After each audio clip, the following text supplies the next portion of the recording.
Yeah, coming to you live from WRUE in Tennessee. Yes, it's the Scribbling Woman. Hi, I'm Nancy Rue. I'm a scribbling woman, and so are you, and that's why we're having this conversation. Here, we talk about the writerly life that is unique to you, no matter your age, your season, where you are in your creative journey, even if you don't think you have one yet. You are now an official Scribbly. So let's talk. You know, we often talk about writing like it only counts if we're sitting down at a keyboard and cranking out stories and nonfiction pieces for primetime viewing. The danger in defining creative writing that way is that when life intervenes and we aren't able to spend hours with pen in hand, we stop seeing ourselves as writers. Well, my guest today is here to help us write that upside down thinking. Jim, will you do the honors? Well, coming to you from Red Lion, Pennsylvania, it's Sarah Greek. Have you ever had an introduction like that? I certainly have not. So Sarah, scriptwriter, theater director, and one of the most creative people I know. Sarah's also one of the contributors to the soon-to-be-released Scribbling Woman Interactive Companion. And as a member of the Scribbling Woman organization online, they continually inspire the rest of us. Welcome, Sarah. So Sarah, you are in a position, well, talk about it. Talk about what are your current life circumstances that make writing on any kind of regular basis impossible for you? What does that look like right now? So my day to day is very much, I wake up and I meet 27 needs and emotionally regulate the world and then, maybe take a shower and go to bed. So I have 2 young kids, both boys. They are lots of chaotic energy and aggressively affectionate. And they are 7 and 9. Baby vampires. They're succubi of any kind of energy. But the oldest one is autistic and the little one is wildly creative, and they both just require such constant attention and input and conversation and settling of fights, and they eat more times a day than a hobbit eats. Even though you just fed them yesterday. I hope I did. I did, but they want to eat again, always. So they just require a lot, and they're lovely, but they take. My husband and I both work full time. We work more than full time. My husband works 2 night shift nursing jobs, and I work full time at my boys' elementary school, which is 500 more children. I'm a one-on-one autistic support for a 3rd grade student.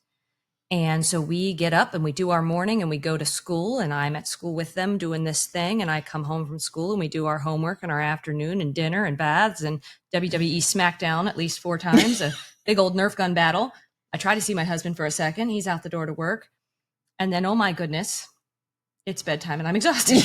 And it's all going to start over again the next day. And I also direct and choreograph for local high school and theater companies. Right. It's my second job, besides parenting and school and that. Do you have time to brush your teeth ever? Is it questionable? It might be questionable. I do try. So Sarah, how are you handling that internally, like, in your creative self? It's very hard.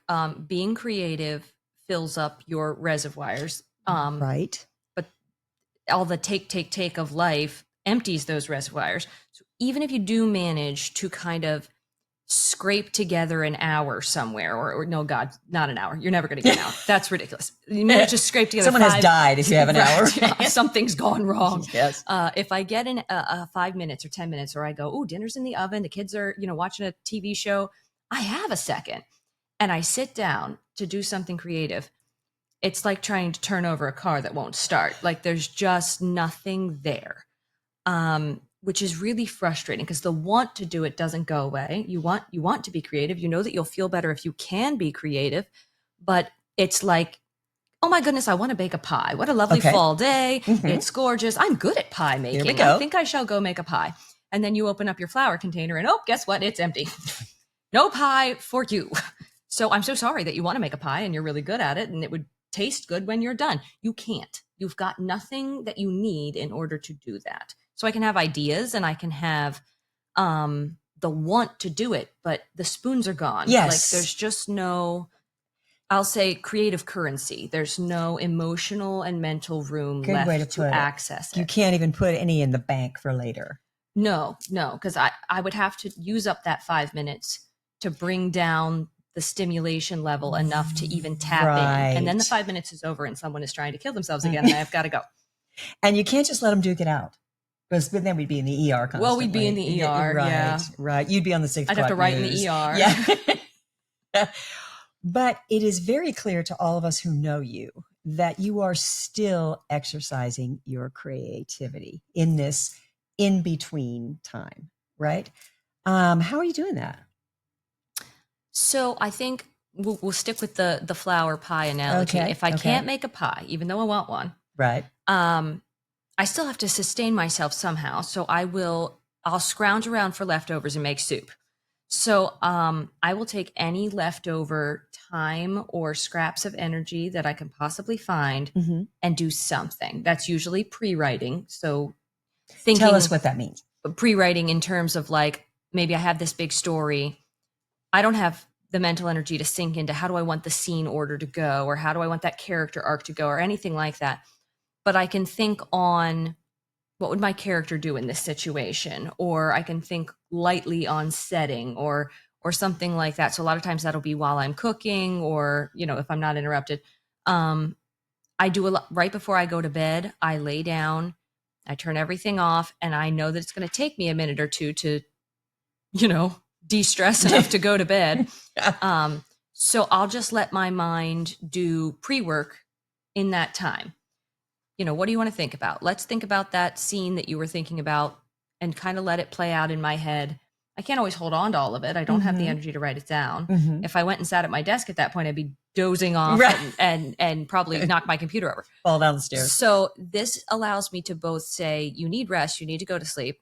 I'm half awake, but I can at least think on and ruminate on and marinate on these ideas or creative textures that I want to add and stuff like that. And then it doesn't feel like I'm not doing anything. And that's not a consolation prize, because we are always talking here on the podcast about the importance of that part of writing. It's still part of the process. So you're actually doing it, even though it's you're not producing something per se. You're in the early stages of that. Yes. And you have to shush the voice constantly that says, this isn't worth anything unless you write it down, unless you sit down and you write it all down in a scene, or you write it down in free writing even. And I go, I don't have time to find a pencil in this house, let alone sit down and write. Because someone has probably shoved it up someone else's It's somebody nose, up, it's off someone's nose, hopefully just their nose. So I consider it like a maze. I can wander, I let my thoughts loose in a maze and they can wander around in there. And if they find something good, I'm like, just set a flag down so I can find it later. Right. Just do that. Right. Put a pin in it. So just put something there. And then when I do have time, hopefully I can come back to that later. Yes. And so then we're making scrap soup. Right. Instead of a pie. Instead of a that's pie, going to a win pie, a prize. but you can have scrap soup. So talk to us about theater. Tell us what you do and how does that keep your creativity going? Theater is the saving grace for me. And I really encourage people to find something that is creative, whether it is you do puzzles or you do art. But for me, it's theater. And I have those skills and I have that love that is equal to my love of writing. But it lets me do something. And I am fortunate enough to have an outlet for that right now in life. So I direct and choreograph for the high school. And through doing theater, which I just love so much, you are still being creative and you're sinking into the creative process, which is think about it, play with it, organize it, enact it, and produce it. And there it is. And then feel that rush of, look what I made. Oh my goodness. And working with the actors in a director capacity, explaining, well, what if you said that line like this? Or why do you think he even said that line? Do you think he's mad? Do you think he's happy? Oh, well, I think he's feeling this. He is feeling that, but he's not saying that. Why is that? And that helps me remember as a writer, I don't always have to spell it out. He said, I am angry today. I can do it more like nuanced like a script would be. And so a lot of times when I am thinking how I want to write my character, I'll go, how would I direct my character? You have said that, and it makes the rest of us want to get up and act out what we want. And that's absolutely excellent advice for character development. It's hugely helpful when I'm directing a scene and I go, you're right, you can't get from there to there while saying that line. Okay, we got to change that. And I realize sometimes we write scenes where we're like, they put down the boiling hot dish with one hand while opening up the door with the other. And we're going, how did they do that? I don't think that happens. So this is really good with physicality and explaining characters. Yes. It's also good because when you're trying to tell someone else how to do something, how to move in a certain way, how to produce this character, you have to articulate very clearly and say exactly what you mean. And it's good practice. Yes. For then writing what you mean. And this is something that you leave the house to do. Someone is watching the kids. If you were at home trying to write, there would be constant interruptions. Because people may be thinking, well, if you're going to spend all that time directing theater, why aren't you spending it writing? But it's a completely different situation and it works for your family. It does. And theater for me is an output that comes a little bit easier. So it's a creative process that it doesn't cost me much flour to do theater. It doesn't. So I'll be like, the flour thing's empty. And then when I come home from a theater rehearsal, it's not more empty, it's fuller. Yes. Because it gives creative currency. Yes. And it's in the bank Yeah. for when you decide to write this novel when your life circumstances happen. Now, there's one more thing that you do that is creative that I have benefited from. You are constantly helping other writers in the Scribbling Woman community. So can I just expand on that for a minute? Okay, so I'm currently writing a novel in which the protagonist has more in common with Sarah than with me. So Sarah is here this weekend, partly to talk this over with me and say, I don't think they do that. What if they did this? And it's been extremely helpful. And if you've watched the book trailer for More Than a Footnote, that is Sarah's work in the script. And why is it that it's easier for you to do that right now in your life than to do it yourself? It is easier. Like somebody asks a question and I go, I have information that could benefit from that. Or, well, I don't know. I think I'd approach the character this way. Whereas if I sat down and tried to solve my own character issue, I'd be stuck. It is a lot easier because it's fun for one thing, and I'm helping, and that yes, whatever you're stuck in, you tend to keep propagating. So I am stuck in, I wake up and I solve every single person's problems in my house and I clean up dog pee and I go to bed. That's my life. So it's easier to just stay in that vein than jump out. So helping, solving somebody else's problem comes kind of naturally. And it's like grandparents watching grandkids.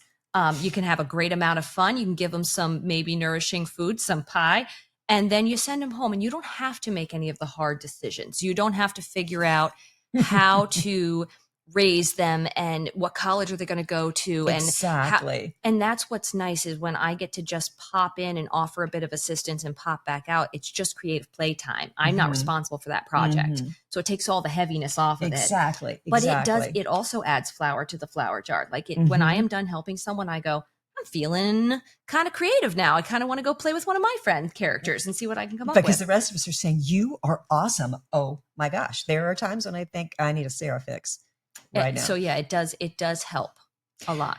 So Sarah, what are your thoughts for other Scribblies who find themselves, for whatever reason, without the ability to devote hours on end to their creative pursuits? Do you have a couple of just sort of tips for them?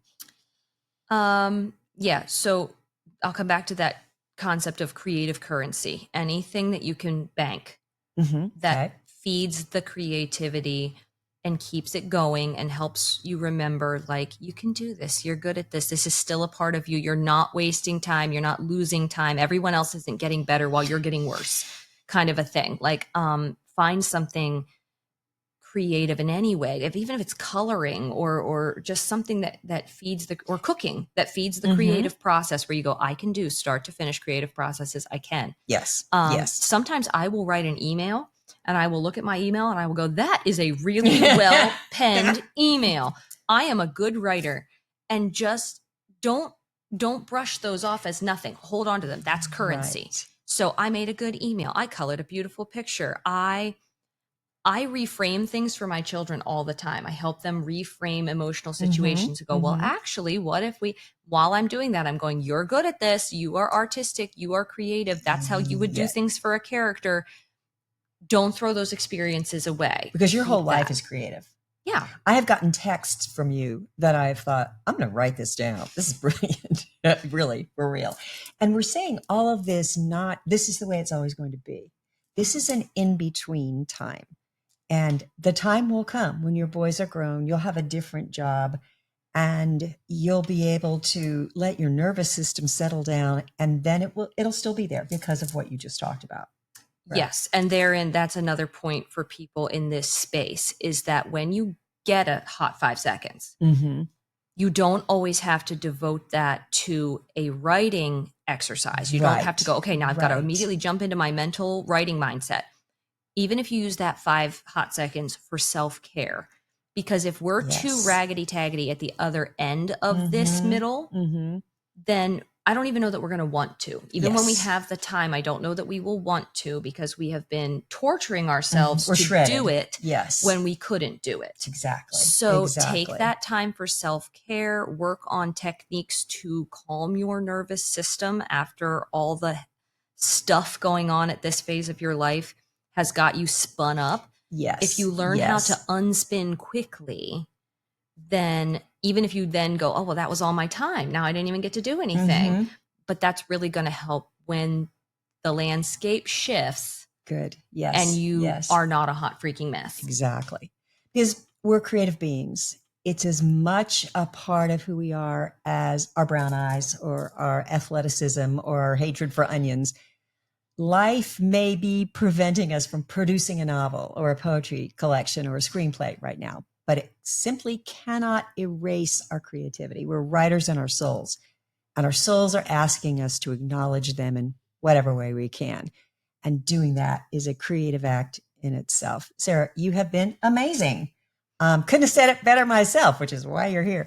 In future episodes of this series on writing in between, we'll talk about writing between projects, between life seasons, which Sarah was just referring to, and give some very specific suggestions for approaching that in a satisfying way. And until then, Scribblies, scribble on, even if it's in your marvelous imaginations.